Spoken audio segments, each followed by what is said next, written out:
Makanya kemudian hari ini Arab Saudi mengubah pelan-pelan berbagai aturan agama versinya Muhammad bin Abdul Wahab. Hijab tidak lagi wajib di Arab Saudi. Saya pertegas ini karena banyak sekali dari kalangan fatayat dan muslimah. Di Saudi hari ini tidak diwajibkan memakai hijab. Dan perempuan Saudi kalau mau keluar negeri tidak harus dengan mahramnya. Subhanallah, ini sungguh celaka mereka yang berdusta ya untuk membuat fitnah di tengah-tengah umat. Bismillahirrahmanirrahim. Assalamualaikum warahmatullahi wabarakatuh. Alhamdulillah wassalatu wassalamu ala Rasulillah. Allahumma sholli ala Muhammad wa ala ali Muhammad. Alhamdulillah kita bertemu kembali di channel Cahaya Hidayah. Nah teman-teman semuanya, jadi di video kali ini saya akan mereaksi yaitu tentang perkataan Gus Islah. Jadi Gus Islah mengatakan sekarang Arab Saudi itu sudah tidak mewajibkan lagi memakai jilbab ataupun tidak mewajibkan lagi memakai kerudung. Dan kemudian ya, ini adalah fitnah ya teman-teman semuanya, karena Gus Islah ini mendapat berita coba dari mana? Setelah saya cek ya, semestinya itu saya sudah tahu lama ya berita tersebut itu, yaitu dari CBS, yaitu dari orang luar, orang barat ya. Nah teman-teman semuanya, jadi setiap kalau ada data yang datang dari orang-orang kafir ya, kita harus cek dulu apakah berita ini benar, apa fitnah. Nah, teman-teman semuanya, mari kita simak perkataan Gus Islah tersebut ya.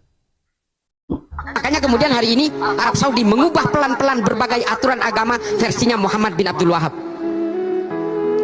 Hijab tidak lagi wajib di Arab Saudi. Saya pertegas ini karena banyak sekali dari kalangan fatayat dan muslimah. Di Saudi hari ini tidak diwajibkan memakai hijab. Dan perempuan Saudi kalau mau keluar negeri tidak harus dengan mahramnya. Perempuan di Saudi hari ini boleh nyetir kendaraan. Perempuan di Saudi hari ini boleh bekerja dan menjadi supir Grab.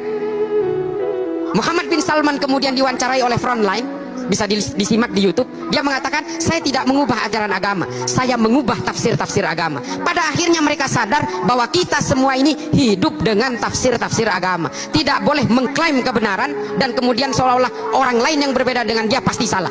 Mereka menyadari itu. Padahal Nahdlatul Ulama sejak dulu ya begini ini. Kan yang getol selama ini mengajak untuk kembali kepada Quran dan Sunnah itu kan mereka. Karena mereka pernah meninggalkan Quran dan Sunnah. Kita tidak pernah meninggalkan Quran dan Sunnah. Jadi nggak usah ngajak-ngajak, kita sudah ada di situ dari sejak dulu. Dan kita tidak pernah gelisah oleh keimanan orang lain. Kita tidak pernah gelisah oleh berbagai tafsir-tafsir. Kalau kita hari ini gelisah dengan Wahabi, karena Wahabi berusaha memecah belah dan menggerus dari kalangan Nahdlatul Ulama, di mana Nahdlatul Ulama ini adalah menjadi tumpuan utama dari negara ini. Kalau Nahdlatul Ulama ini tumbang, Pancasila saya jamin akan tumbang, percayalah. Nah teman-teman semuanya, jadi kita sudah mendengarkan perkataan dari Gus Islah. Yang pertama, dia menuduh, menfitnah ya, Arab Saudi ini tidak mewajibkan lagi memakai jilbab. Nah ini yang pertama ya. Dan semestinya ini sudah saya bahas di channel saya, yaitu tentang berita hoax dari channel Islam Populer. Nah kata Gus Islah ini ya, katanya lihat di YouTube. Ya emang benar, ya, di YouTube banyak sekali berita-berita hoax dan menyerang kerajaan Arab Saudi ya. Saya di sini tidak membela ya, tetapi saya menerangkan karena bahwa itu adalah fitnah, dan berita itu semua dari barat. Wanita boleh berpergian tanpa mahram ya, itu juga ada ya, dan saya sudah bahas di channel saya. Nanti bisa dilihat berita hoax ya, nanti saya akan kasih linknya di deskripsi ya.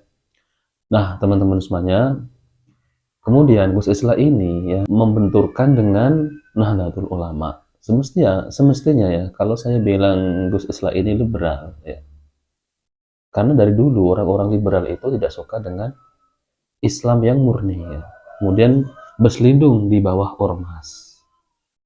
Cara mereka itu seperti itu ya. Nah, teman-teman semuanya, jadi saya akan membahas tentang poin yang pertama aja ya, yaitu Kerajaan Arab Saudi tidak mewajibkan lagi berjilbab. Ini yang saya akan bahas ya. Apakah itu datanya dari mana? Gus Islah ini. Nah, teman-teman semuanya, saya akan bacakan yaitu di artikel ini ya dari Saudi Nesia, yaitu teman kita ini menulis di Saudi Nesia ini beritanya insya Allah ini valid karena teman kita ini tinggal di Arab Saudi, bermukim di sana. Jadi saya akan bacakan, putra mahkota Saudi sebut wanita tak perlu pakai kerudung. Nah, ini hoax ya.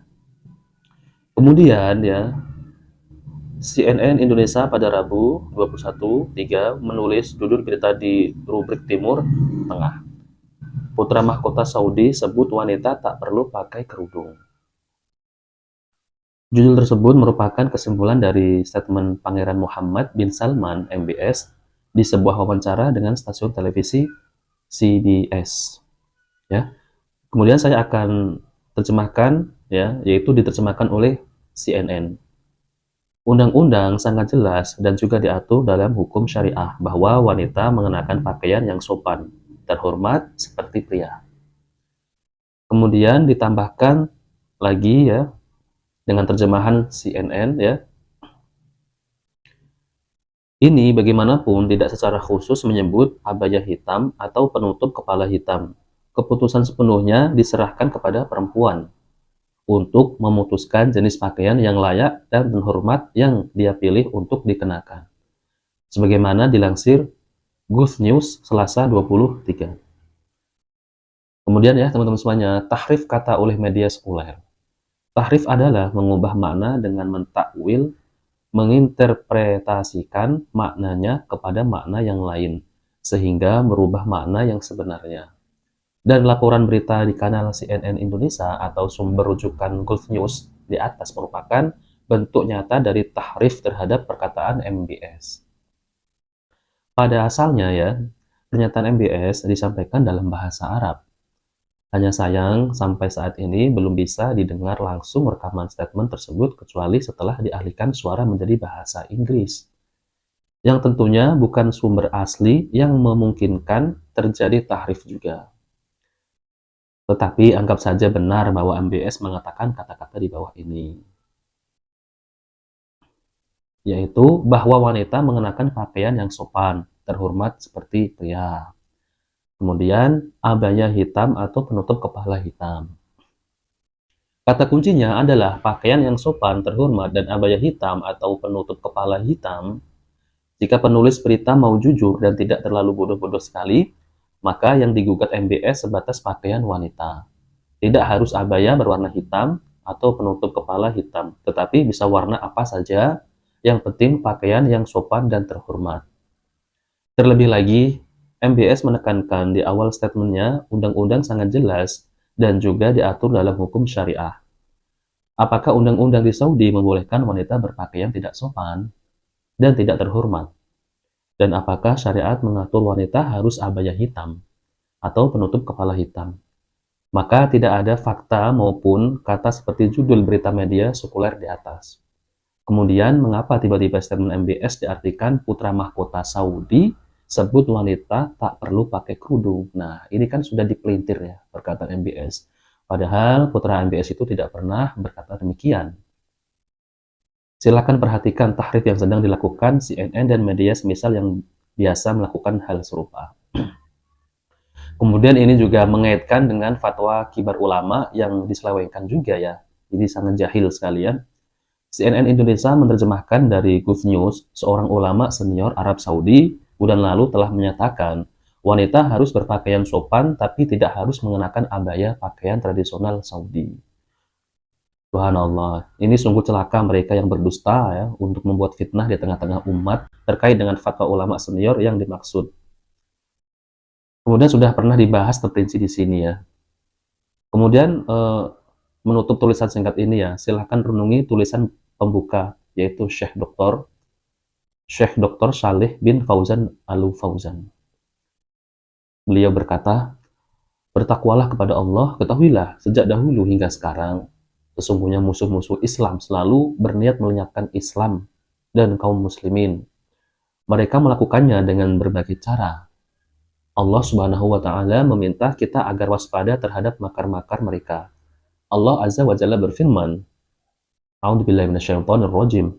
Waddu law takfuruna kama kafaru fatakunu nasawa'a. Yang artinya ya, mereka ingin supaya kamu menjadi kafir sebagaimana mereka telah menjadi kafir. Lalu kamu menjadi sama dengan mereka. Surat An-Nisa ayat 89. Nah, teman-teman semuanya, namun ya, perbuatan mereka ini atas izin Allah, upaya mereka selalu gagal. Allah Azza wa Jalla telah memupus rencana jahat mereka, sehingga Islam tetap eksis. Allah berfirman, A'udzubillahi minasyaitonir rajim. Yuriduna ayyudfi'u nurallahi biafwahihim wa ya'ballahu illa ayyutimma nurahu walau karihal kafirun. Mereka berkehendak memadamkan cahaya agama Allah dengan mulut ucapan-ucapan mereka. Dan Allah tidak menghendaki selain menyempurnakan cahayanya, walaupun orang-orang yang kafir tidak menyukai. Surat At-Taubah ayat 32. Nah, teman-teman semuanya, jadi dari dahulu ya, orang-orang munafik, orang-orang kafir, itu tidak suka dengan Islam yang murni. Jadi mereka itu akan menyebarkan fitnah-fitnah di kalangan umat, apalagi orang kafir ya. Mereka tidak akan ridho ya dengan agama Islam ini, Yahudi dan Nasrani. Nah, kemudian orang-orang munafik ini dahulu juga hidup di zaman Nabi, bersama-sama sholat di belakang Nabi, akan tetapi mereka tidak menyukai Islam, tidak menyukai Nabi Shallallahu Alaihi Wasallam. Sampai saat ini ya, mereka ini golongan munafik ini. Nah, yang seperti saya bicarakan tadi itu, Gus Islah itu dapat berita dari orang kafir ya. Jelas orang kafir kan menyelewengkan perkataan Putra MBS. Sejak kapan Putra MBS berucap seperti itu, melarang wanita memakai jilbab? Ini jelas fitnah ya teman-teman semuanya. Jadi yang saya bawakan ini insya Allah beritanya valid, karena penulis ini tinggal di Arab Saudi, orang Indonesia ya yang bermukim di sana. Dan teman-teman semuanya, perkataan Gus Islah yang lainnya itu yang ada di poin 2, 3, dan 4 ya, itu saya sudah bahas, yaitu ada di channel Islam Populer. Ini juga membuat berita-berita hoax ya. Bahkan Islam Populer juga mengatakan di YouTube-nya itu sekarang Arab Saudi membolehkan tinggal di hotel ya tanpa mahram. Nah, kurang lebih seperti itu ya. Nanti bisa cek videonya. Saya akan tulis link di deskripsi ya teman-teman semuanya. Nah, teman-teman semuanya, jika video ini bermanfaat, jangan lupa like dan subscribe di channel Cahaya Hidayah. Wabillahi taufiq wal hidayah. Wassalamualaikum warahmatullahi wabarakatuh.